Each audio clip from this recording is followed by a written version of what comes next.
गौतम बुद्ध से सीखें खुद को वश में करने का तरीका। एक बार गौतम बुद्ध एक शहर में प्रवास कर रहे थे। उनके साथ कुछ शिष्य भी थे। एक दिन उनके शिष्य शहर में घूमने के लिए निकले। वे शहर में घूम ही रहे थे कि तभी शहर के कुछ लोगों ने उन्हें अपशब्द कहे। उनके बुरे शब्दों को सुनकर शिष्यों को बहुत बुरा लगा और वे वापस लौट गए। बुद्ध ने देखा कि शहर से लौटकर आए उनके सभी शिष्य बहुत क्रोध में दिखाई दे रहे हैं। उन्होंने शिष्यों से पूछा, क्या बात है, आप इतने तनाव में क्यों हैं? तभी एक शिष्य क्रोध में बोला, हमें यहां से तुरंत चलना चाहिए। जब हम बाहर शहर में घूमने गए थे तो यहाँ के लोगों ने बिना वजह हमें बहुत बुरा भला कहा। जिस जगह हमारा सम्मान नहीं हो वहां हमें नहीं रहना चाहिए। बुद्ध ने कहा, क्या किसी और जगह तुम अच्छे व्यवहार की अपेक्षा रखते हो? दूसरे शिष्य ने कहा, इस शहर से तो अच्छे लोग ही होंगे।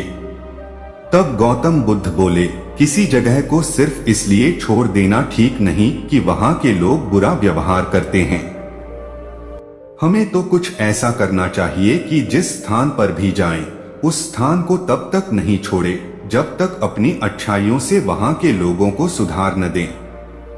हम जिस भी स्थान पर जाएं, वहां के लोगों का कुछ न कुछ भला करके ही वापस लौटें। बुद्ध ने कहा, जिस प्रकार युद्ध में बढ़ता हुआ हाथी चारों तरफ के तीर सहते हुए भी आगे बढ़ता जाता है, ठीक उसी तरह उत्तम व्यक्ति भी दूसरों के अपशब्दों को सहते हुए अच्छे कार्य करता रहता है। खुद को वश में करने वाले प्राणी से उत्तम कोई और नहीं हो सकता। बुद्ध की बात शिष्यों को अच्छी तरह से समझ में आ गई और उन्होंने वहां से जाने का इरादा त्याग दिया। क्यों जरूरी है मन को नियंत्रित करना? गौतम बुद्ध से जाने मन को जानने के 6 चरण। मन बहुत चंचल होता है, इसलिए वह अशांत रहता है और मन में जब तक अशांति रहेगी, व्यक्ति हजारों सवालों से घिरा रहेगा। व्यक्ति को जब तक मन में चल रही सवालों के जवाब नहीं मिलेंगे, उसका मन अशांत ही रहेगा। लेकिन मुख्य प्रश्न यह है कि मन को नियंत्रित कैसे किया जाए और मन को कैसे समझा जाए। गौतम बुद्ध की इस कहानी में उन्होंने मन को जानने के लिए 6 चरणों के बारे में बताया गया है। शुरुआती 5 चरणों को जाने बिना आप मन को नहीं समझ सकते हैं। जानते हैं इस कहानी के बारे में। एक बार एक व्यक्ति गौतम बुद्ध के पास गया और पूछा कि मन को नियंत्रित करने का पहला चरण क्या है। बुद्ध कहते हैं, अपने मन को समझने का पहला चरण है इसके द्वारा दिए गए लालच की व्यर्थता को देखना। क्योंकि जब मन अनशांत होता है तो कई तरह के लालच देता है। जिसने मन द्वारा दिए इन लालचों को पहचान लिया, उसने मन को समझ लिया। फिर व्यक्ति बुद्ध से पूछता है, लेकिन हमें यह कैसे पता चलेगा हमारा मन हमें लालच दे रहा है और वह लालच व्यर्थ है? इसका जवाब देते हुए बुद्ध कहते हैं, अनुभव से। मनुष्य मन के लालच से जिस कार्य को अतिपूर्वक करता है उसमें उसे हानि ही होती है और हानि के बाद ही उसे अनुभव भी होता है।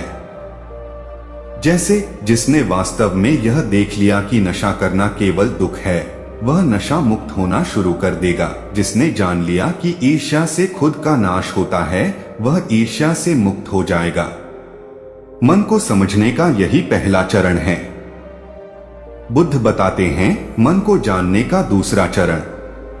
व्यक्ति बुद्ध से पूछता है, यदि व्यक्ति पहले चरण से यह जान जाता है कि वह मन द्वारा दिए लालचों के कारण दुखी है, तो फिर दूसरा चरण क्या है? बुद्ध कहते हैं, खोज पर निकलना। दूसरे चरण के लिए ऐसे व्यक्ति की खोज पर निकलना होगा जो कि पहले ही अपने मन को जान इससे मुक्त हो चुका है, क्योंकि वही तुम्हारा मार्गदर्शन कर पाएगा। बुद्ध बताते हैं, मन को जानने का तीसरा। व्यक्ति कहता है, लेकिन ऐसे व्यक्ति की पहचान कैसे होगी? बुद्ध कहते हैं, यही तीसरा चरण है। सुनना ही अपने मन को समझने का तीसरा चरण है। व्यक्ति कहता है, क्या इसे देखकर पता नहीं किया जा सकता?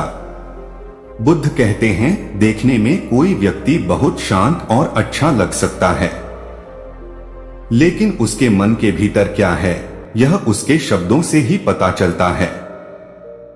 लेकिन किसी की बातों पर तब तक विश्वास नहीं करना चाहिए जब तक कि वह तुम्हारे विवेक की कसौटी पर खरा न उतर जाए।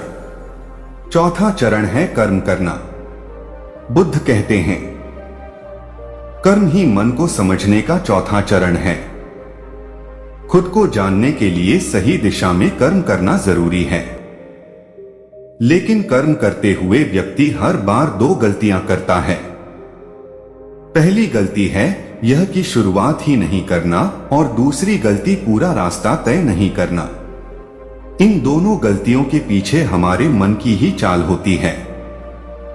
व्यक्ति अपने कर्म को पूरा इसलिए नहीं कर पाता क्योंकि वह सोचता है कि मैं कल से शुरुआत करूंगा तो कोई यह सोचता है कि मैं असफल हो जाऊंगा।